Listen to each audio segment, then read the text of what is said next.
महाराष्ट्र शासन व इतर बांधकाम कामगार कल्याणकारी महामंडळाद्वारे बांधकाम कामगारांच्या सर्वांगीण विकासासाठी 28 योजना जाहीर केल्या।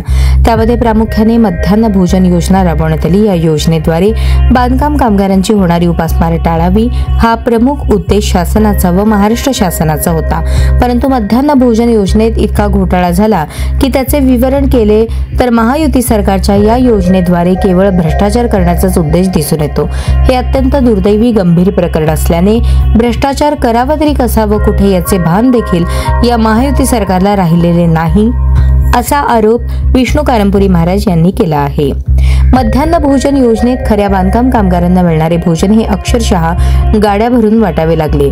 महाराष्ट्रातील प्रत्येक शहरामध्ये ज्याप्रमाणे एखादी वस्तू विक्री करताना कशा पद्धतीने जाहिरात करून रस्त्यावर गल्ली बोळात फिरावे लागते, तशा पद्धतीचे मध्यान्ह भोजन घ्या, मध्यान्ह भोजन घ्या, मोफत भोजन घ्या असे फिरले तरी कोणीही भोजन घेण्यास तयार नव्हते।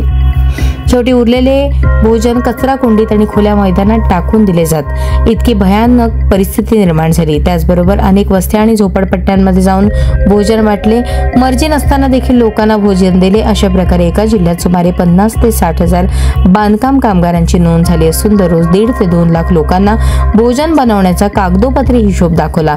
प्रत्यक्षात मात्र गरीब कामगारांना मध्यान्ह भोजन मिळाले नाही किंवा कामगारांनी घेतले नाही।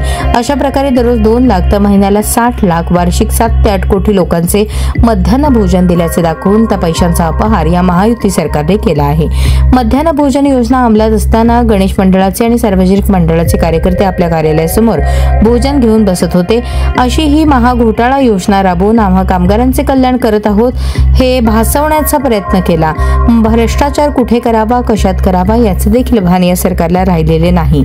एकूणच महायुती सरकारच्या महाघोटाळा भाग 2 मध्ये किती भयानक व विचित्र योजनेत घोटाळा करत आहे हे आपल्या समोर ठेवण्याचा प्रयत्न करत आहोत। चला तर मग पाहूया भाग 3 मध्ये याचे पुढचे प्रकरण।